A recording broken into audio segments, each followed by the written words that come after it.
Well, I grew up in Derry City my whole life, up until I was about 10 years old, give or take. I went to school in Derry. I went to St Anne's Primary School, and then I went to St Colum's College, and I also went to Lumen Christi. So yeah, I stayed in Derry in school up until I was about 16, 17, but my mum and dad actually moved to Donegal whenever I was about 10.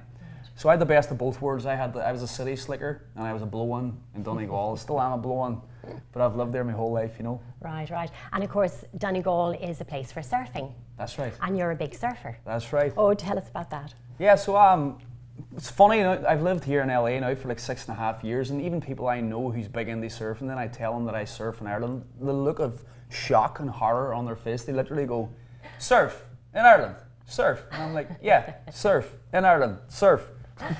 But yeah, I mean, the surf in Ireland is fantastic. You know, it is cold, but it's world class, and it's getting recognised all around the world. You know, there's every pro on the planet goes to Ireland at least once a year now to surf it. Well, those waves are so big. How do you deal with the cold? Oh, the wetsuit technology these days is way more advanced than what it was whenever I was 15. Right, you know? right. Yeah. Well, you started quite young singing, didn't you? Yeah, I started singing when I was 4 years old. I had on the Feis growing up, and the Feis is like it's not a competition, it's more of an excuse to get kids on and learn music and sing music. And then I was in all the choirs growing up in school.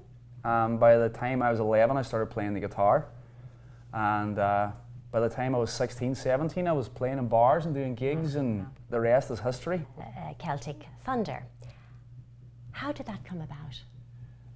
Celtic Thunder actually came about, would you believe it or not, I lived in London for a year when I was 18. I was over there working with a producer called Andy Wright in Metropolis Studios, and I was supposed to go to London for 2 weeks, and I ended up spending a year there. Wow. And it was one of the most fantastic years of my life, to be honest. And I came home for like a week to see my mum and dad, and I was having a pint with my dad in a local bar, and my dad was reading the newspaper and seen this article for an audition for a show that was called Celtic Man. Then they didn't even really have the name right for it or anything, you know. And I was like a rocker and roller, and I was like, there's no way am I doing an audition for something like that. My dad was like, come on, just do it. And I was like, all right. So I had like 2 beers, and my dad paid for my taxi. I didn't even have taxi money to get to the audition. And then I remember going in late. They were packing up, and they were putting away the cameras and all this stuff. And I was like, yo, I'm here for the audition.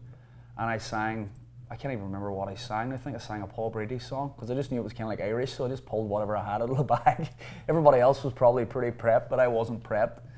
And they told me there and then they wanted me in their show. And I remember asking, well, what is the show? And they weren't even sure what the show was then. They picked us 5 guys and then built the idea around us, you know. Right. And that was when I was 20 years old. And we toured all of America, I don't know how many times. More times than I want to try and remember. Right. Canada many times, and Australia many times, and I think we have over 10 #1 albums with world music, and we had, I don't know, we done maybe 10 PBS specials as well, which were, I think there was only one, Woody Guthrie, I think I had the highest grossing PBS show ever, which was in New York, and I think ours was the second to date. Nothing came close. How do you deal with that kind of success? I just take it all in my stride. Yeah, it is great to see success and like levels of achievement, but I always want so much more out of everything, no matter what I do. And it's not like I'm blasé about it or anything like that. Like I just want to get as much as I can out of it. So because everything was so new all the time too, you don't even realize what you're doing in the moment.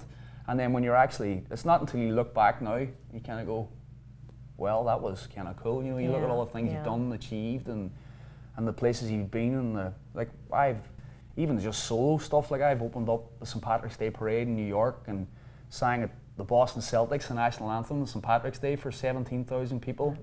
We played at the White House, we met President Obama, we played at the Pentagon, we done a big special gig at the Pentagon, and the amount of random stuff that, you know, popped up along the way, it's like I've lived 10 different lives. Right. Well, going back to the London part, I want to go back to that. When you were living in London, why did you move from Ireland to London? Well, the reason why I moved to London was kind of the same sort of thing. There was something came up in the paper, the local paper. Again, that paper's been good to me. And the Derry Journal.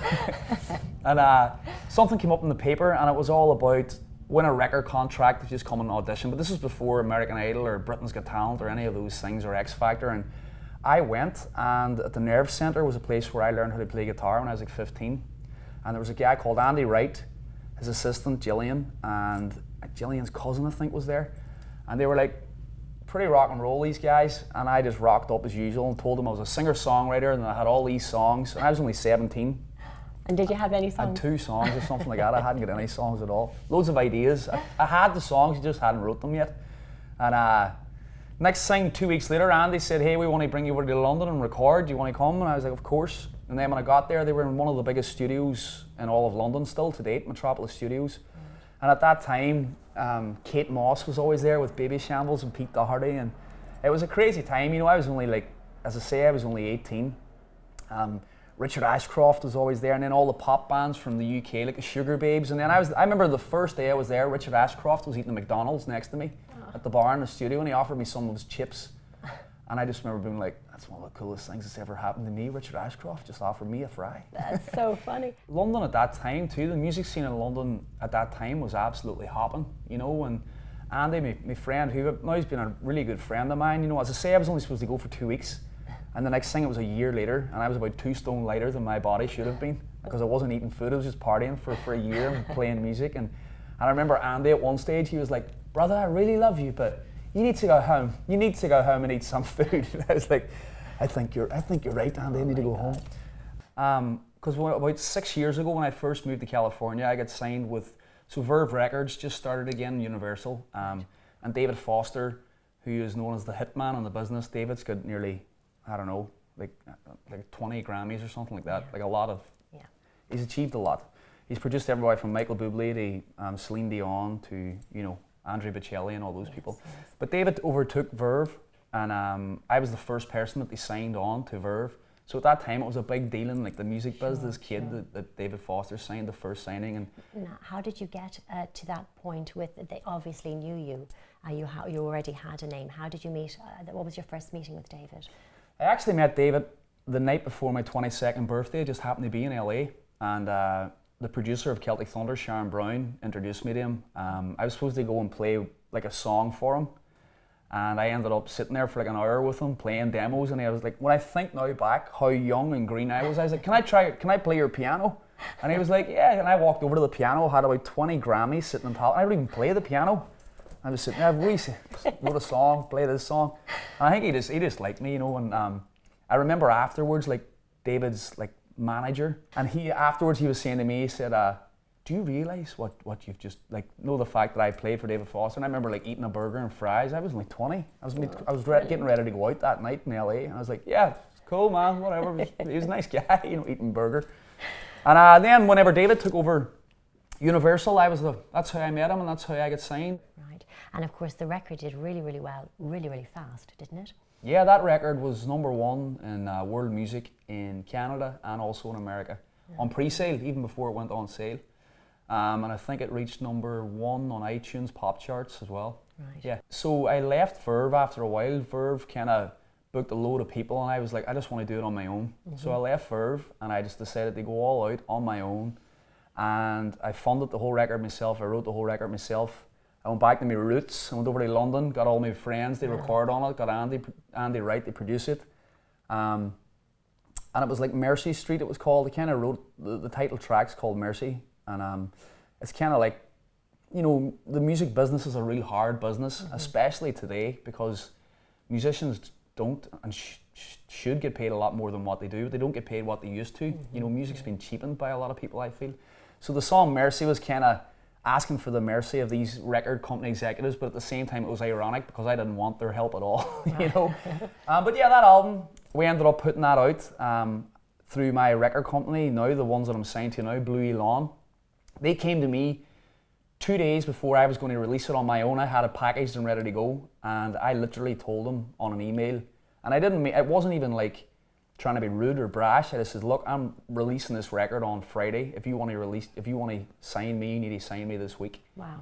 And they got back to me, and they came to a show at a place called the Genghis Khan Lounge in this Chinese restaurant on the other side of LA. And they offered me a record deal before I even went on stage. Wow. And now we've done 3 new records since I've signed to that record company, and But yeah, that album as well was #1 world music in America as well. I wanted to do it old school, so basically it was a room like this. We put all the musicians in one room and we recorded nothing to a click, and everything's done in real time, all in one take. Wow. Yeah. That's amazing. Yeah, and it sounds like that's the way I wanted the record to sound, and it sounds, when you put musicians together to play music together, if there's 4 musicians playing in a band, when they play together, there's like an extra 4 people in the band that nobody will understand why. But because if you send music away for somebody to record on their own, you know, it's like when you go into a room and there's a bad feeling in a room, you feel it. Sure. The same way when there's an excitement in a room and people really want to get the music right, well, you capture that on tape, you know, and that's what I wanted with Mercy Street. A lot of guys who are out now, like Sturgill Simpson and Chris Stapleton and Tyler Childers, like you can hear that the stuff's just real. You can hear a guy like clearing his throat in the background. And to me, that's the kind of music that I grew up loving. And, you know, and I think in years to come, I mean, there's a reason why Tom Waits and Neil Young and the Eagles, people still go crazy for that music, and I think it's because it's real. I would love to talk to you about the tour. First of all, your album is out now. Give us the title of the album and where it can be bought. So the new record's called In the Round. You can get it on Amazon, iTunes, Blue Elon website, or you can get it whilst I'm on the road. It's a live record. It's got 13 tracks on it, 12 tracks on it. We recorded it in Venice Beach, in this old church in Venice Beach. And it plays as like a continuum piece, so you can hear like talking in the crowd, cheering in between, and yeah, it's rad. It sounds absolutely amazing. I'm really, really delighted with it, to be honest. Tour dates are all on keithharkin.com. It starts now on the 19th of November. Okay. My band, Peter Sheridan, plays keys. Vezio Bacci, all the way from Rome, Italy, he's on the bass, and myself. I'm playing drums a lot on this tour and singing at the same time. And it's a house concert tour. Yeah, we're doing like almost 30 shows all across America in the space of 34 days, and we finish up on Christmas Eve. And we supply the wine, snacks, the food, the beer. It's all part of the ticket price. I'm there. We know how it's an Irish party. We don't invite people to a party and then like not supply anything, you know. So there's one thing I want to ask you about, doing a Christmas tour. This is what one would consider a Christmas tour. It's called a Christmas tour. So what was this thing about doing the tour in people's houses? What was that last year? What was that? And we're doing the same this year. That's this tour again. Oh, what is that? I just thought of the idea. House concerts is like a new thing because it's helping the musician because they don't have to pay fees to like venues and stuff like that. And I thought to myself, well, if we're going to do one, let's do a whole entire tour of houses. And it was a novel idea. It was a lot of work to get the ball rolling and get fans being so gracious and giving us their homes. And, and there's only 50 tickets per show. And as I say, it's super intimate. So like, if some of the artists that I love were to do it, I would buy a ticket in a heartbeat. Oh yeah. You know, and it's like a room this big, and we've got chairs out, and everybody's jammed in, and like that atmosphere, like I was talking about, when you get in the room, and we do a full meet and greet, full question and answer, and we bring beer, wine, snacks, soft drinks. And we do a full show with a whole PA system and band in people's houses all across America. My gosh, to be the person that's having it in their house, how exciting is that? But how do you get the people's houses? How does that work? How do you organise that? So there's a street team, a Keith Harkin street team, like a fan club, and I hit those guys up. I've done a few house concerts before. People have asked me, you know, I do like a private events and stuff like that. And the street team, I hit them up and like, look, can you just ask fans in every state where do they want me to have a party in their house? And they've been very gracious, and they've let me. So basically, we use their house as like a proper venue. We create ticket links, and we send out tickets, and everybody gets their ticket to the house concert. And yeah, it's just like a real venue, only way more atmospheric. That is genius. Yeah, people like last year, the whole tour sold out, and people loved it. Your guitar over there. Yeah. Is there any chance you could give us a little tune? Most certainly. Awesome, great. The song I wrote with a guy called Jack Tempchin, and Jack Tempchin's the Eagles songwriter. He wrote Peaceful Easy Feeling and Already Gone. This is a song called The Ring-Tailed Rat.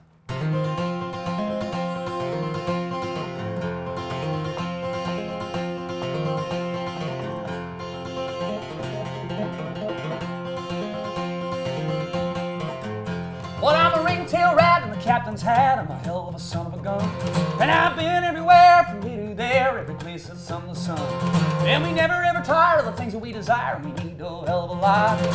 Put her there, cause you just don't care. You can't be wild, you're not, and when she blows, you gotta ride the wind.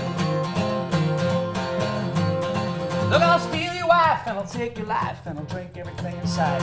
I didn't go to school, I don't have no rules, I ain't thinking past tonight. It's who I am and it's who I'll be, it's who I'll always be. Hey now mate, it ain't too late, come ride the wind with me when she blows. You gotta ride the wind when she blows. Yeah, you gotta ride the wind. Well, I don't know where I'm going, don't know where I've been, no sir, I don't know where I'm going, don't know where I've been, I don't know where I'm going, don't know where I've been, no sir, I don't know where I'm going, don't know where I've been when she blows. You gotta ride the wind when she blows. You gotta ride the wind. Well, I'm a ringtail rat in the captain's hat. I'm a hell of a son of a gun. And I've been everywhere, from here to there, every place that's under the sun. Yeah, we never ever tired of the things that we desire, and we need a hell of a life. Just put her there, cause you just don't care. You can't be what you're not, no sir. Whoa! Thank you so much. That was amazing.